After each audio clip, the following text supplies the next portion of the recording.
Hai teman-teman, Assalamualaikum warahmatullahi wabarakatuh. Welcome to Johan Bakso. Gimana kabar kalian? Semoga sehat semuanya ya. Oke teman-teman, di kesempatan video kali ini Johan akan berbagi resep bakso yang enak, kenyal, dan keras. Tentu teman-teman selera sekali dengan bakso dengan kualitas seperti ini. Jadi simak terus video ini sampai akhir supaya tidak ada kekeliruan dalam pembuatan bakso yang enak, kenyal, dan keras teman-teman. Pertama yang perlu kita siapkan yaitu 7 kg daging ayam bagian dada yang sudah kita bersihkan bagian tulangnya. Setelah itu kita siapkan 1,5 kg tetelan sapi teman-teman. Pilih tetelan sapi yang kering, yang masih berurat-urat seperti ini supaya ada tekstur uratnya dalam bakso kita nanti. Pilih yang kering dan masih banyak dagingnya ya teman-teman. Kalau masih banyak dagingnya seperti ini nanti rasanya juga akan mantap. Oke, kita timbang lagi. 1,5 kg tetelan sapi, masih banyak dagingnya teman-teman. Oke, setelah itu kita bawa ke penggilingan. Kita giling kasar semua bahan yang sudah kita siapkan tadi, yaitu 7 kg daging ayam bagian dada yang sudah dibersihkan bagian tulangnya, dan juga 1,5 kg tetelan sapi yang masih banyak urat-urat dan dagingnya teman-teman. Oke, setelah penggilingan kasar hasilnya itu seperti ini. Kita sudah giling kasar semua. Setelah itu kita letakkan di wajan adukan teman-teman. Dan untuk bumbunya kita akan bahas setelah ini. Tetapi untuk teman-teman yang ingin membuat bakso mercon atau bakso isi daging, bakso isi daging cincang ataupun bakso dengan isian daging atau apalah itu, teman-teman bisa ambil sedikit dari daging yang sudah digiling kasar ini teman-teman. Untuk isian bakso isi daging cincang ataupun isian bakso merconnya teman-teman. Untuk bumbunya siapkan 150 gram bawang putih mentah. Ini wajib banget, jangan ketinggalan. Teman-teman juga bisa menambahkan bawang putih yang sudah digoreng, sudah diiris tipis-tipis, lalu digoreng garing seperti itu teman-teman. Setelah itu tambahkan 10 sendok makan garam kasar. Jangan sampai ketinggalan karena ini wajib banget.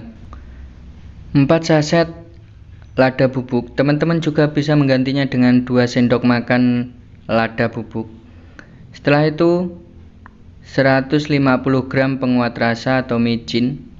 Teman-teman boleh menggunakan merek apa saja. Lalu 16 saset kaldu sapi yang kecil teman-teman. Teman-teman juga boleh menggunakan merek apa saja. Jadi yang penting 16 saset kaldu sapi yang kecil, yang harganya 500-an itu teman-teman. Setelah itu kita bisa tambahkan tepung perenyah bakso. Buat teman-teman yang sering tanya apa itu tepung perenyah bakso, itu seperti ini teman-teman. Johan menggunakan merek Pilacap Thomas, tapi Johan tidak mematok teman-teman harus pakai merek ini. Teman-teman bisa menggunakan si kenyal, so bakso ataupun pro bakso ataupun yang lainnya. Saya kira tidak akan jauh berbeda. Setelah itu 1 sendok baking powder dan 3 sendok teh STPP agar lebih kenyal lagi teman-teman. Setelah bumbu siap, kita tambahkan 10 sendok makan kecap manis. Kalau itu terlalu banyak teman-teman bisa menambahkan 7 sendok saja. Kita siapkan tepung tapiokanya 1 kg.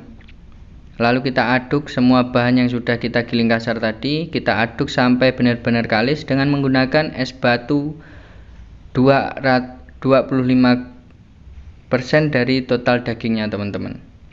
Jadi untuk es batunya ini wajib banget, jangan sampai ketinggalan. Karena kalau teman-teman tidak menggunakan es batu, adonan teman-teman tidak akan jadi bakso ya tentunya. Setelah kalis, kita bisa tambahkan tepung tapiokanya sebanyak 1 kg. Aduk kembali sampai benar-benar kalis teman-teman, sampai tercampur rata dan sampai halus. Setelah itu kita bisa buka bagian atap wajan adukannya. Kita bersihkan bagian atap wajan adukan ini. Biasanya itu masih banyak daging yang masih menempel, belum tergiling dengan sempurna.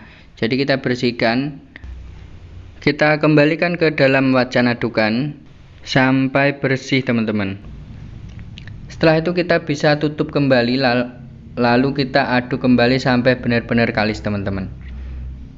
Aduk sampai benar-benar kalis. Untuk teksturnya teman-teman bisa menggunakan teknik atau adonannya itu tidak terlalu encer ataupun tidak terlalu padat. Kalau terlalu padat nanti hasil baksonya itu bisa terlalu padat dan untuk dibuletinya juga akan susah teman-teman. Tapi apabila terlalu encer, bakso kalian juga akan terlalu lembek. Setelah selesai dalam pengadukan, kita bisa timbang dari 7 kg daging ayam dan 1,5 kg tetelan sapi dan 1 kg tepung tapioka menghasilkan 11 kg adonan bakso teman-teman. Dan untuk biaya giling sendiri 61.000. Oke, setelah itu kita bawa pulang, kita siapkan air setengah panci saja, kita panaskan sampai mendidih. Setelah mendidih, kita kecilkan kembali apinya, lalu siapkan adonan bakso kalian ke dalam ember atau ke tempat baskom ataupun yang lainnya. Setelah itu sudah teman-teman lakukan, teman-teman bisa bulatkan baksonya sesuai ukuran yang teman-teman inginkan. Dalam sesi pembulatan bakso ini teman-teman, yang perlu teman-teman ketahui dan teman-teman lakukan yaitu melakukan pemanasan terlebih dahulu, lalu membulat-bulatkan baksonya. Setelah bulat, teman-teman bisa cetak ke dalam air yang sudah panas ini teman-teman.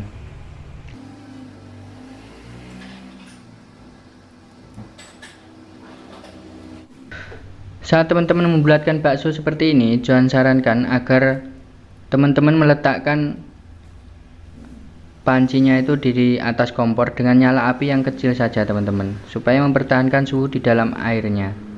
Jadi saat teman-teman membulatkan sampai dengan selesai itu airnya tidak keburu dingin. Tetapi dalam pembulatan bakso, apabila teman-teman menggunakan api yang besar dan air yang terus mendidih, itu dampak di baksonya juga kurang bagus teman-teman. Biasanya itu pemula itu seperti itu, atau kebanyakan kesalahannya di sini. Dipaksakan membulatkan bakso dengan air yang terus mendidih, itu tidak baik untuk baksonya teman-teman. Jadi Johan sarankan agar menggunakan api yang sedang saja untuk mempertahankan suhu di dalam airnya. Setelah selesai dalam pembulatan, teman-teman bisa diamkan 10 menit. Apabila bakso teman-teman sudah mengeras, teman-teman aduk supaya matangnya merata.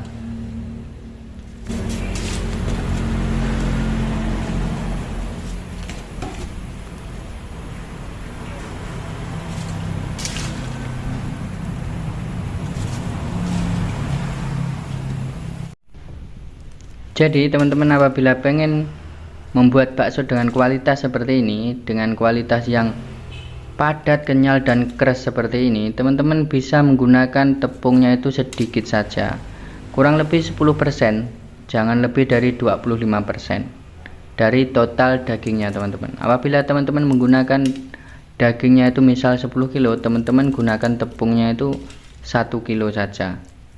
Atau teman-teman menggunakan daging 8,5 kilo seperti ini dengan tepung 1 kilo, itu masih terasa keras, padat, dan kenyal teman-teman. Jadi Johan sarankan agar menggunakan tepung tapioka itu sedikit saja ya. Apabila sudah perebusan sekitar 25 menit dengan kapasitas bakso sebanyak ini, itu perlu waktu sekitar 25 menit teman-teman. Itu kita bisa siap angkat, tiriskan di tempat tirisan seperti ini. Kalau teman-teman belum yakin, teman-teman bisa belah baksonya satu saja. Apabila sudah matang sampai dalam, teman-teman bisa angkat dan tiriskan. Setelah ditiriskan nanti teman-teman bisa kipaskan. Karena ini baksonya banyak, jadi perlu 2 tirisan. Setelah 1 tirisan sudah selesai, kita tiriskan kembali di tempat tirisan berikutnya. Jadi perlu 2 tirisan ya teman-teman. Jadi jangan menunggu yang tadi yang pertama tadi dikipas sudah dingin baru diangkat seperti itu. Jadi kalau teman-teman bikinnya banyak seperti ini, teman-teman harus siap 2 tirisan atau 2 penirisan bakso seperti ini teman-teman, supaya nanti dinginnya bisa maksimal. Karena kalau bakso ini dikeler-kelerkan atau dibiarkan dalam air seperti ini teman-teman, itu dampaknya juga kurang bagus pada baksonya. Oke, dan untuk hasilnya kita bisa review, bisa cek. Teman-teman bisa lihat ini kenyal banget, tetapi tidak lembut ataupun tidak mudah pecah. Jadi biar kenyal tetapi masih padat, kenyal dan keras tentunya teman-teman. Hasilnya juga enak banget, bahkan seperti itu. Teman-teman bisa aplikasikan ke tempat jualan teman-teman, ataupun teman-teman yang ingin punya hajat dan ingin membuat bakso. Resep ini cocok dan recommended sekali teman-teman. Teman-teman bisa coba dan nanti bisa rasakan hasilnya. Apabila teman-teman sudah merasakan hasilnya, nanti gimana komentarnya bisa komen di bawah. Ini rasanya enak banget teman-teman, enak, kenyal dan keset banget, dan di gigi itu tidak lengket karena tepung tapiokanya itu sedikit banget. Hasilnya bisa keras dan dibelah menggunakan pisau sendiri itu tidak lengket teman-teman. Itu tandanya baksonya banyak dagingnya dan sedikit sekali menggunakan tepung. Jadi untuk tandanya seperti itu. Apabila bakso dibelah menggunakan pisau tidak lengket pada pisaunya dan tidak meninggalkan noda pada pisaunya, itu berarti baksonya kualitas premium teman-teman, atau baksonya banyak dagingnya, seperti itulah teman-teman. Untuk hasilnya bagus banget ya, ini recommended lah pokoknya. Oke, untuk kualitas bakso seperti ini cocok dijual dengan harga 10.000 up teman-teman. Mungkin teman-teman bisa jual dengan harga 10.000, 12.000 ataupun 13.000. Itu bisa-bisa saja dengan cara teman-teman bisa mengaturnya. Jadi setiap pembelanjaan itu teman-teman catat saja habisnya berapa, setelah itu jadi baksonya berapa, teman-teman bisa jual dengan harga berapa, teman-teman bisa atur sendiri. Oke, semoga video ini bermanfaat. See you in the next video. Wassalamualaikum warahmatullahi wabarakatuh.